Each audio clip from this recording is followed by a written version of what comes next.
আসসালামু আলাইকুম ভিউয়ার্স, কেমন আছেন? গুঁড়া 2 টেবিল স্পুন পরিমাণ মরিচ গুঁড়া দিয়ে দেব, 2 টেবিল স্পুন পরিমাণ ধনিয়া ও জিরার গুঁড়া দিয়ে দেব, হাফ টি স্পুন পরিমাণ গোলমরিচ গুঁড়া, এরপর দিয়ে দেব স্বাদ মতো লবণ,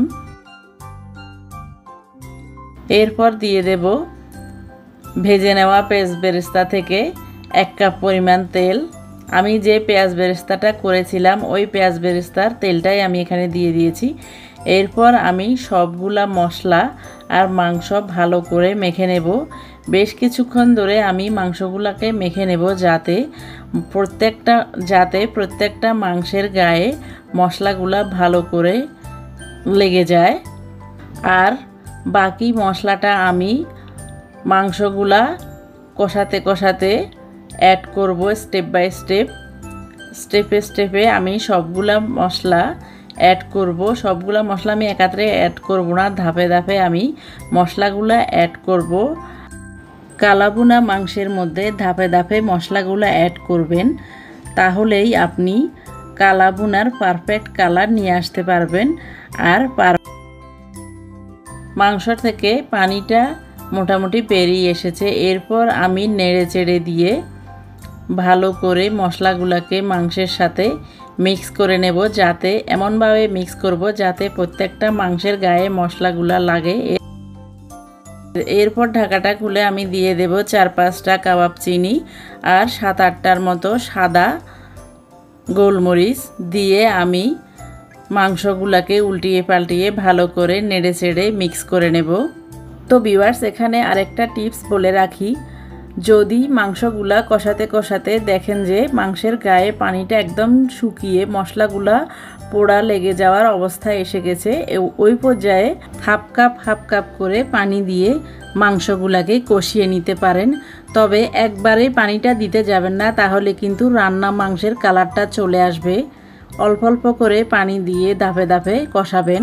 মাংসগুলো আমার ভালো করে উল্টে পাল্টে নেড়ে চেড়ে মিক্স করা হয়ে গেলে ঢাকা দিয়ে আমি মাংসগুলোকে আরও 20 মিনিট পর্যন্ত কষিয়ে নেব। 20 মিনিট পর আমি ঢাকাটা খুলে দিয়ে দেব 1 টিস্পুন পরিমাণ রাঁধুনি সিডস আর দিয়ে দেব একটা জয়ফলের খোসাটা ছাড়িয়ে ভিতরের অংশটাকে গুঁড়ো করে নিয়েছি।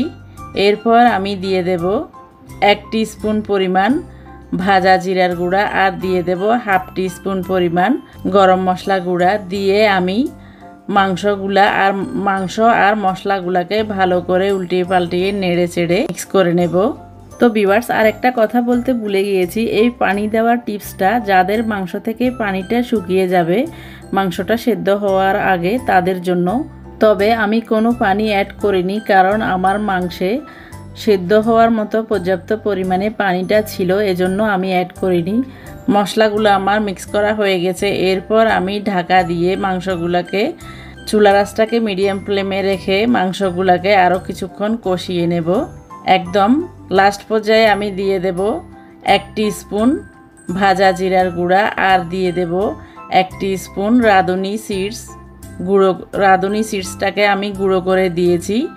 এই স্টেপে মশলাটা মরিচের একটা সুন্দর স্মেল আসা পর্যন্ত নেড়ে ছেড়ে দেব। যখন শুকনো মরিচের সুন্দর একটা স্মেল আসবে এই পর্যায়ে আমি দিয়ে দেব কিছু মাংস, বাগারের মধ্যে দিয়ে দেব কিছু মাংসটা সরাসরি মাংসের মধ্যে দিয়ে দেব।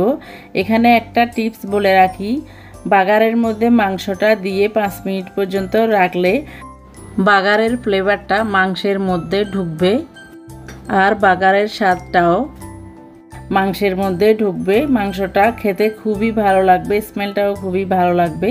এই জন্য চেষ্টা করবেন 5 মিনিট পর্যন্ত বাগারটাকে ঢেকে রাখতে।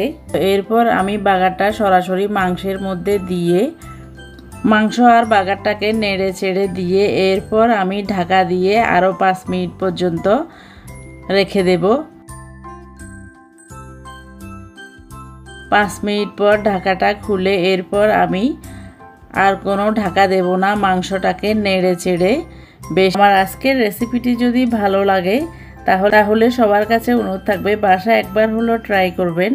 আর রিসেন্ট কোনো নতুন রেসিপি পেতে চাইলে আমার চ্যানেলে কমেন্ট বক্সে কমেন্ট করে জানাবেন, আমি আপনাদের সাথে শেয়ার করার চেষ্টা করব। তো ভিউয়ার্স, আবারও আমার রেসিপিটি ট্রাই করার অনুরোধ জানিয়ে, আমার চ্যানেলকে লাইক, কমেন্ট, শেয়ার ও সাবস্ক্রাইব করার অনুরোধ জানিয়ে আজকের মতো এখানে বিদায় নিচ্ছি। Thanks for watching. আসসালামু আলাইকুম।